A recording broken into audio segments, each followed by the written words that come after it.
1er novembre 1954.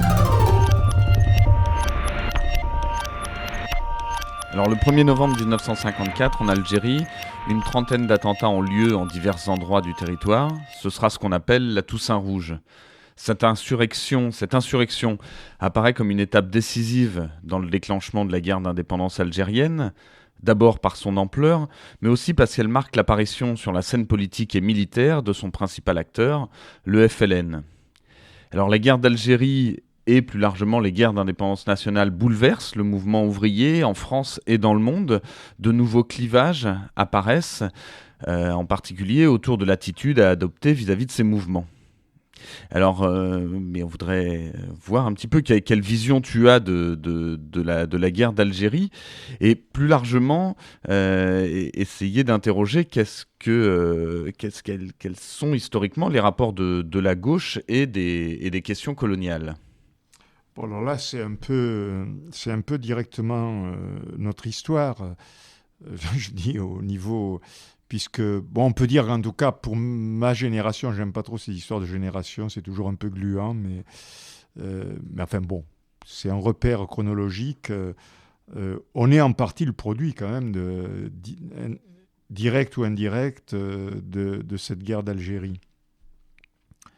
Alors, en fait, autour de la guerre de libération algérienne se cristallisent deux types de problèmes.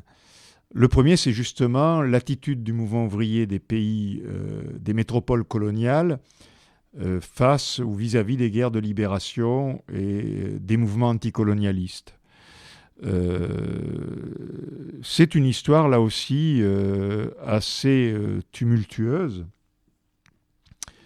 et dans laquelle on retrouve les grands clivages, finalement. C'est-à-dire qu'il y a eu un anticolonialisme, disons, réellement internationaliste, un véritable élan de ce point de vue-là des premières années de l'internationale communiste, avec les congrès de Bakou par rapport au peuple d'Orient, avec une attitude du jeune parti communiste français jusqu'à la guerre du Rif, antimilitariste, de sabotage finalement de l'opération coloniale et y compris de travail dans ce sens au sein de l'armée comme armée coloniale.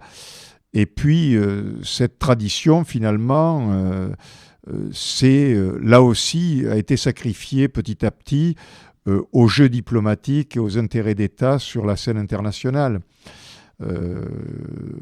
Au nom notamment des alliances politiques et en particulier des alliances politiques passées en 1945 au nom de la reconstruction nationale, des gouvernements d'unité nationale, etc. Ce qui s'est traduit par là une évolution nationale, en partie chauvine, du Parti communiste français. Je dis en partie parce que l'affaire est un peu plus contradictoire, mais sur le fond, il n'y a quand même pas photo, comme on dit, que ce soit sur la question vietnamienne ou sur la question algérienne, on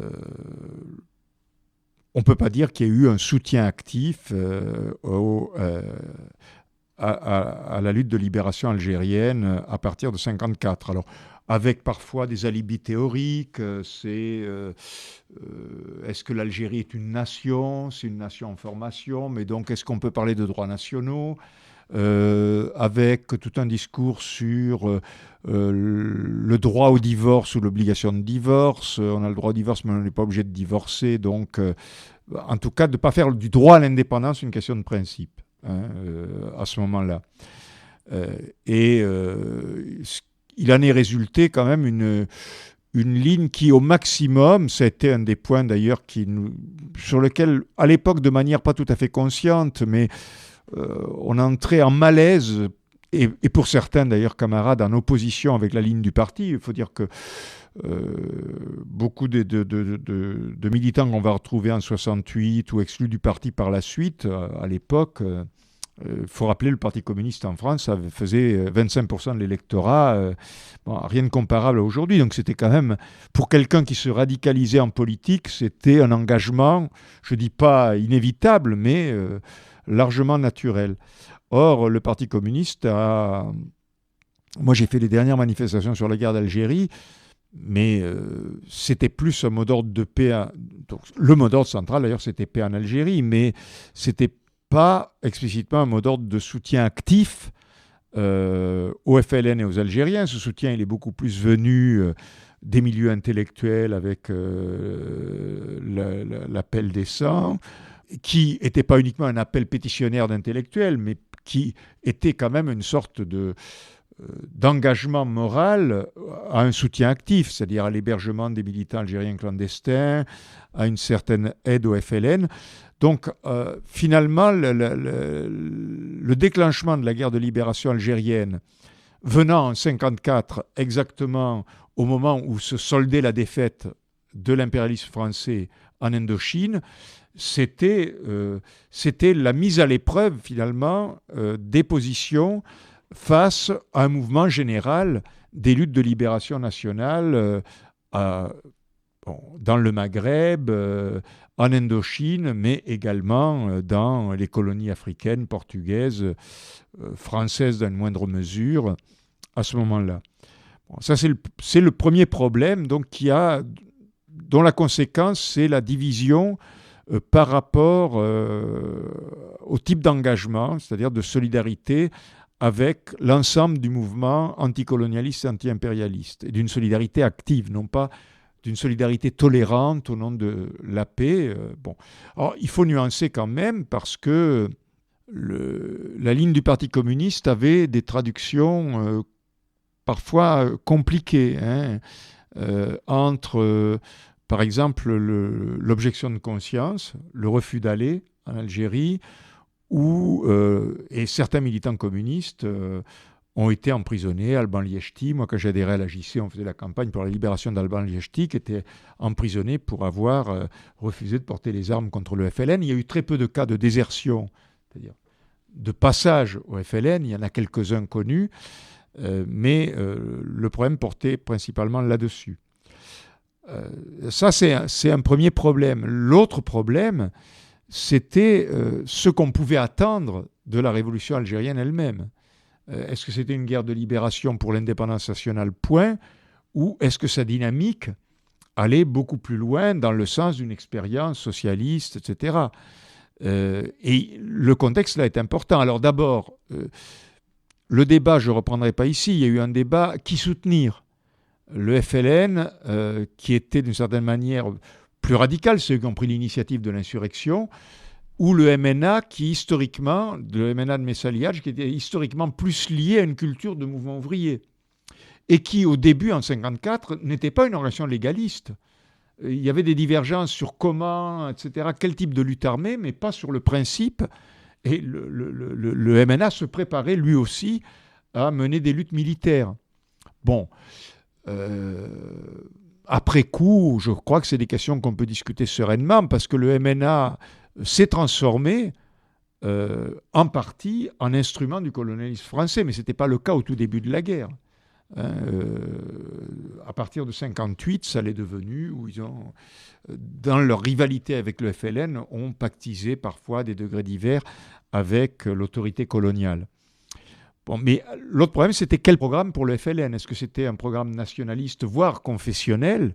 Il n'était pas du tout acquis au départ que la référence officielle de la future Algérie indépendante serait, par exemple, une constitution faisant référence à l'islam comme religion officielle. Ça l'est devenu dans le cours, en partie d'ailleurs, du fait de la manière dont l'OAS a... pratiquement par la série d'attentats à la veille de l'indépendance, fait que pratiquement il devenait difficilement imaginable de rester. Il y avait 1 million ce qu'on a appelé de pieds noirs, mais bon, qui ne sont pas tous des colons. Il y avait un petit peuple, je suis bien placé pour le savoir, d'origine espagnole ou de petits juifs pauvres, etc. Bon, mais la ligne de l'OAS a créé une situation irréversible et a favorisé finalement la définition de l'État avec une référence fortement religieuse. Et puis le programme social du FLN n'était pas joué d'avance. Il y a eu le congrès de la Soumam qui annonçait un programme relativement radical en matière de réforme agraire, etc., notamment autour de la figure d'Aban Ramdan, qui a été simplement liquidé là, dans la crise interne du FLN par ce qu'on appelait les Bentobal, enfin les 3B, je ne me rappelle plus les 3B en question, mais qui est un règlement de compte bureaucratique dans l'appareil du FLN, mais qui a un sens politique, qui liquide l'aile la plus sociale du FLN, qui avait une logique, on ne va pas employer les grands mots de révolution permanente, mais l'impact de la révolution algérienne, l'indépendance formellement c'est 62, donc c'est exactement un écho pour nous avec la dynamique de la révolution cubaine, avec la radicalisation de la révolution cubaine. Donc on se dit, bon, il y a un scénario algérien qui prend la même voie à ce moment-là. Et alors, est-ce que c'était possible ? Il faut quand même rappeler que la guerre d'Algérie côté algérien, je ne sais pas si on prend la mesure, on parle aujourd'hui de quelque chose, peut-être que le chiffre est exagérément arrondi, mais quelque chose comme 1 million de morts sur 10 millions d'habitants, c'est énorme, c'est pas une peccadille. Hein. Donc une société qui a subi ça est déjà fortement traumatisée. Et en plus, les Français avaient gagné la guerre militaire. Ils l'ont perdue politiquement. Mais justement, ils avaient infligé de telles pertes, etc. Donc l'appareil d'État algérien n'est pas surgi d'une expérience d'auto-organisation de résistance interne, mais notamment est venu de l'exil, bon, des gens qui étaient en prison comme Ben Bella, mais aussi de l'appareil militaire construit à la frontière autour de Boumedienne, ce qu'on a appelé l'armée des frontières, qui arrive, c'est un peu comme, en moins grave, enfin, en plus modeste que ce qui se passe sur la Palestine, c'est-à-dire un appareil extérieur, financé de l'extérieur, et qui vient coiffer finalement un processus révolutionnaire qui a subi pas mal de dégâts sur le terrain. Donc on a un appareil d'État bureaucratique. Ça n'a pas empêché que dans un premier temps, Ben Bella ait pris des mesures, enfin le fameux discours sur l'autogestion, des mesures radicales qui ont existé, etc., mais en s'appuyant sur une tête d'épingle. Et finalement, avec l'ambiguïté du coup d'État de 65, moi j'ai vécu ça, on était en stage de l'UNEF à l'époque, on a passé la nuit collé au transistor, on ne comprenait pas bien ce qu'était Ben Bella, hein. On était à la JC, on dit, bon, ça a l'air d'aller dans le bon sens, comme Cuba et tout, mais enfin, c'est quand même pas des communistes pur sucre, donc on ne sait pas très bien ce qu'ils vont faire, mais on a quand même intuitivement senti le renversement de Ben Bella comme un sale coup, quoi. Et en même temps, c'est pas non plus apparu clairement comme une inversion du processus, puisqu'une bonne partie des nationalisations des hydrocarbures, etc., ont été poursuivies ou carrément faites sous Boumedienne. Donc ça n'est pas apparu comme un coup d'arrêt brutal, mais comme une continuité. Alors tout ça est évidemment une des composantes majeures. Il faut savoir aujourd'hui, peut-être on l'oublie, mais que la guerre d'indépendance algérienne, par exemple pour les mouvements de lutte armée en Amérique latine dans les années 60 et 70, était une référence presque aussi forte que l'expérience cubaine ou l'expérience vietnamienne. Quand j'étais en 73 en Argentine, j'ai passé des nuits entières à discuter avec les camarades qui disaient mais on veut faire une guerre de libération en Argentine comme en Algérie, et avec l'idée qu'en Algérie ils avaient gagné militairement. Ils disaient non, c'est plus compliqué que ça.